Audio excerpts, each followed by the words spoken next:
Daily Mail and other papers should be free to publish within the law, and they were entitled to publish this. I regarded the article as odious. It fans homophobia. And my belief is that we will only get a decent society if we do respect people's differences.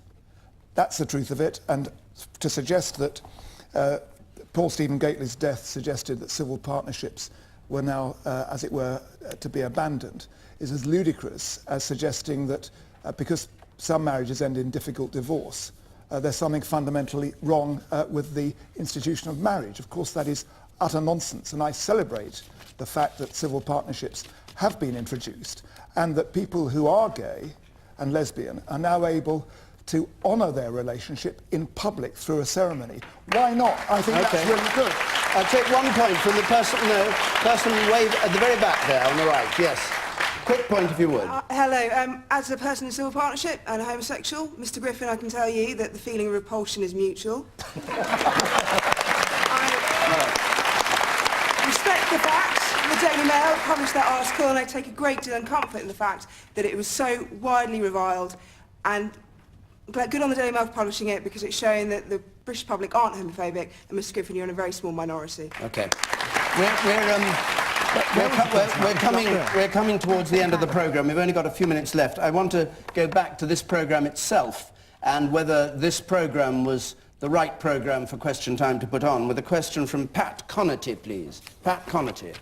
Might this programme be viewed as an early Christmas present for the BNP? Is this programme viewed as an early Christmas present for the BNP? The words of Peter Hain, the Welsh Secretary, who attacked us consistently for having Mr. Griffin on the panel. Has it been a Christmas present for the BNP? I suspect it's for you, the audience, to decide, but Chris Huhn, you start on this. Well, clearly, we have to be it is a Christmas present for the BNP, but I think that when a party gets to a certain stage in our democracy and elects people at national level, as the BNP has done, we have precedents for this from the UK Independence Party and from the Green Party. I don't think I want the BBC or our broadcasters deciding who should be allowed to say something and who shouldn't. Okay. I think that it has to be respected. Bonnie Greer? My dear late mother-in-law, who I was the first black person she ever met. My late father was the second black person she ever met. This woman was a true Brit, total common sense. Please don't tell me looking at a television show would have her take this man's party to her bosom. The British people have got too much common sense. Okay. Saeeda Vasi.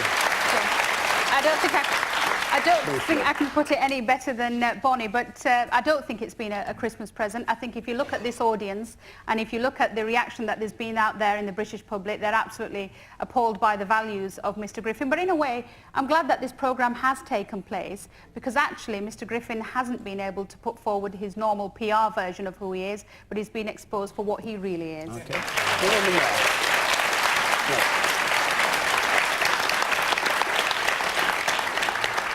Isn't it alarming, though, that it took the BBC to invite Mr. Griffin on TV for the likes of Peter Hain to come forward and say that his party is not lawful, and when he was running for Parliament back in June?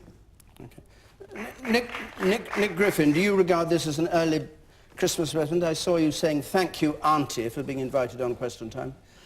Actually, there's another word put into my mouth by journalists. I didn't say thank you, Auntie. I don't regard the BBC as Auntie. I regard the BBC as part of overall a thoroughly unpleasant, ultra-leftist establishment, which, as we've seen here tonight, doesn't even want the English to be recognised as an existing people. I think it's wrong. You never answered the question. But the BBC, all they've in the end done, as Chris said, really, all the BBC have done has followed the rules that they set. Some years ago, we crossed the threshold. It would have been wrong to keep us off any longer, so the BBC has just done what they really had to do, and I'm sure it's been a large audience and possibly of interest to some people, so what's the problem? Jack Straw?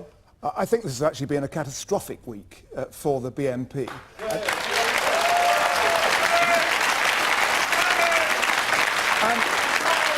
Because for the first time the views of the BNP have been properly scrutinised. People are going on to YouTube, going onto the web, finding out the true views of the BNP, and it's what we see here is a fantasising conspiracy theorist, man who defines his politics by race rather than by moral values. And the British people will have nothing to do with that. Now, particularly, they know about it. Okay. So, I'm sorry to those of you trying to get in. I've got to stop because our time's up. It's the end of our hour of question time this week. So, next week, Llandudno, with on the panel Jackie Smith, the former Home Secretary, and the broadcaster and Strictly star John Sargent. And the week after that, we're going to be in Reading. If you'd like to come either to Llandudno or Reading, the number 0871 626 9988, or visit our website and apply there. This edition of the programme can be seen again on BBC iPlayer, of course. It just remains for me to thank our panel and all of you who came here to take part in the programme from the BBC's Television Centre in London. Good night.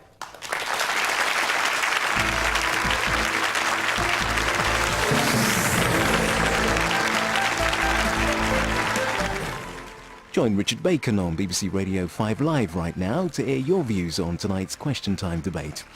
Next year on BBC One, Andrew Neil presents more topical discussion in This Week.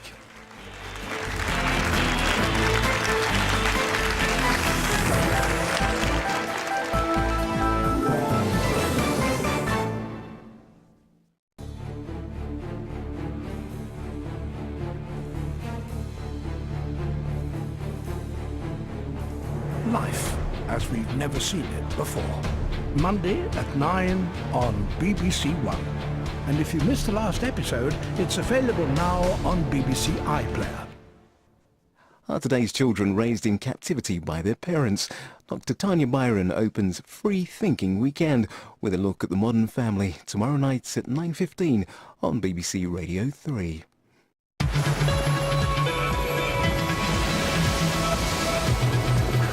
On BBC One, a bit of post-question time analysis this week with Andrew Neil, Selina Scott, Paloma